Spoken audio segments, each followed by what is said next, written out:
The latest Pompey news, updates every day from the Pompey Sound news desk. Despite the small matter of Christmas getting in the way, many minds in the Portsmouth-speaking universe will today be focusing on the QPR Boxing Day game and the hugely important matter of team selection.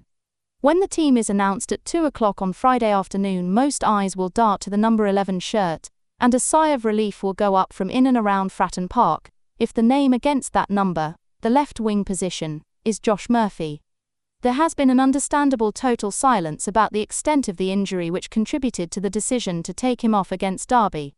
If fit, he would be expected to play, along with the other man of the moment, Callum Lang, with Colby Bishop looking potent once more as the main man up front. In behind them, Connor Chaplin continues to find his feet, and will probably start. Behind him, Andre Dazelle is proving to be an absolute fixture in midfield for Pompey, but comparative newcomer Mark Kosnevsky put in a good shout for another starting position, with his performance against Derby. At the back, word is that Shaughnessy and Knight are approaching 100% fitness, giving John Messino a pleasant headache as to which number 5 he plumps for. With Nicholas Schmidt picking himself, the biggest conundrum facing the Pompey manager will probably be the identities of the two fullbacks, bearing in mind Conor Ogilvy's ongoing unavailability. With the glut of holiday fixtures lying ahead, it seems likely that John Messino may save the energy levels of some of his squad, meaning a possible start for the ever-energetic Adrian Sigarcic. One name missing from that roundup is that of Marlon Pack.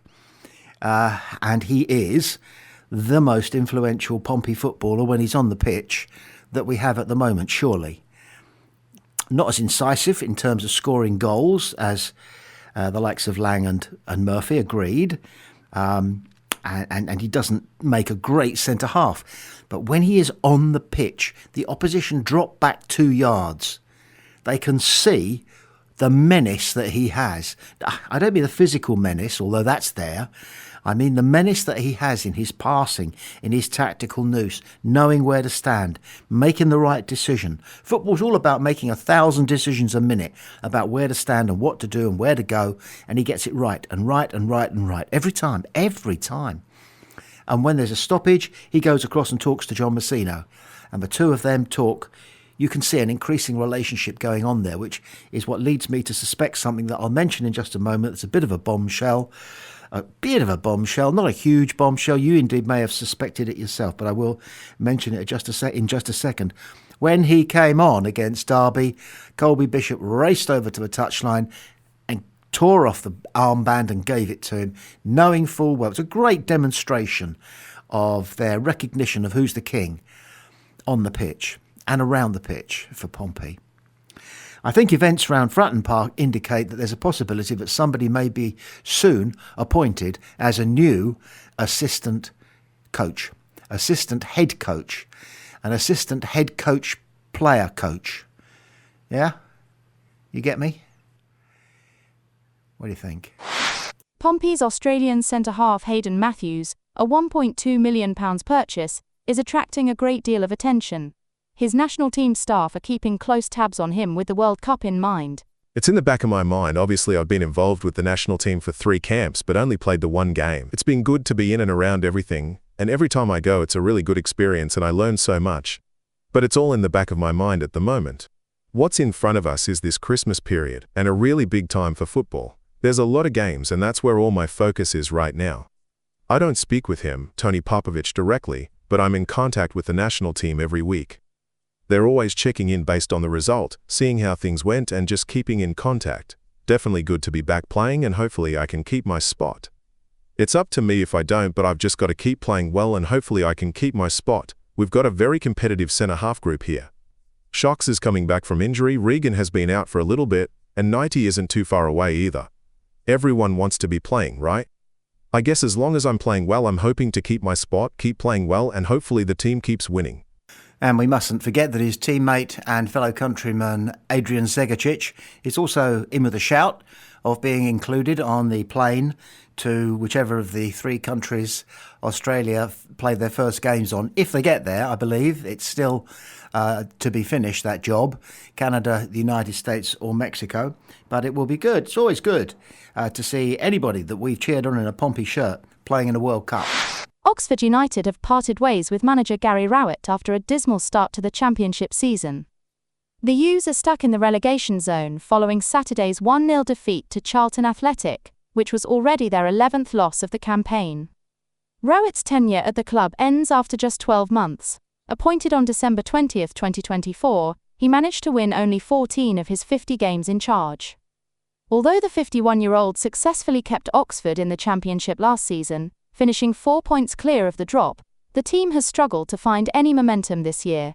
His sacking comes just 3 days after he admitted his side was in desperate need of help after a disappointing opening 4 months, a period that began with a 1-0 loss to John Mousinho's men on the first day of the season.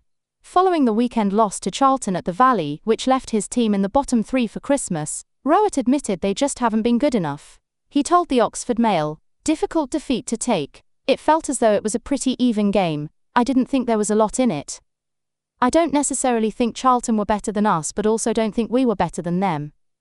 I thought it was a pretty even game that probably looked like it was going to end in a draw. One moment of quality for the goal, and we couldn't find that. We huffed and puffed a little bit. I thought first half we actually played quite well for an away performance. I thought we had some control, got into some good positions, but without really creating much more than a shot from distance or a rushed effort. We've got a really honest group. The group clearly needs a little bit of help in January. They're an honest group. They work hard, but we're just struggling to find that little bit of a difference in this division. Without someone like Cameron in the team, that's what we're missing really. You only have to look at our goal-scoring list to know that we haven't got enough players in and around the level that we need. It's hard to win games when you're always looking for that one moment.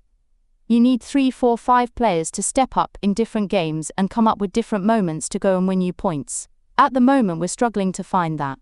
Whether that's a little bit of confidence, whether that's that we don't quite have the momentum we had last season when we came in, and it's difficult to just find that from somewhere. Most of the players have had a good opportunity, and whilst I think we've been incredibly competitive in this division, we just haven't quite had enough to win enough games, and that's the simple truth. Difficult job running Oxford United, managing them.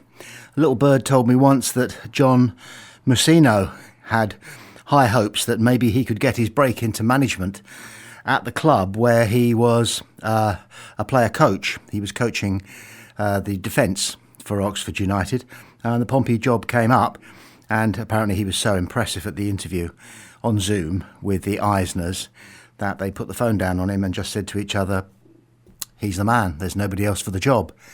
And it begins to look as though they've got that right. So even though Pompey's actual situation is not that much better, if actually any better at all, than Oxford's situation, standing in the Championship, we know that John Mousinho is safe. And that is good for him and his family and the club and the players, because it's very unsettling when your manager just has to clear out his desk. However, word of caution, Oxford United, right underneath us in the league table, they will, like so many clubs, enjoy the new manager bounce. 3 games in which they will win 2 and draw 1, something like that. Quite out of character. Not performances or results that they would have produced if the same manager had been in the dugout. But a new manager, they really pull out all the stops, all of the players, concerned for their place in the team and their future at the club and their next contract. They run their socks off. Why they can't do it week in, week out for a manager who's been there for months or years, that is one of the mysteries of the human mind. However, we'll just keep looking over our shoulder at Oxford for the next 2 or 3 games, yeah? Former Pompey boss Steve Claridge has left his latest managerial role at Weymouth after a tough 20-game spell. Claridge was brought in back in August, taking over from Warren Feeney, with the tough job of reviving the fortunes of a club still reeling from relegation last season. The Southern League Premier Southside are currently second from bottom at the season's halfway point, and the writing was on the wall. Speaking earlier this month, Claridge was blunt, insisting he inherited a squad that would be relegated by Christmas and needed a complete overhaul. He admitted, however, that Weymouth's location made it a real struggle to attract new players. Things got so bad that he was often unable to fill the substitutes bench, even after slashing the club's wage bill. At one point, for a 4-0 loss at Chertsey, the Terrors had just 2 subs. In another recent match, they were forced to play a defender in goal for the entire game because both of their goalkeepers were unavailable.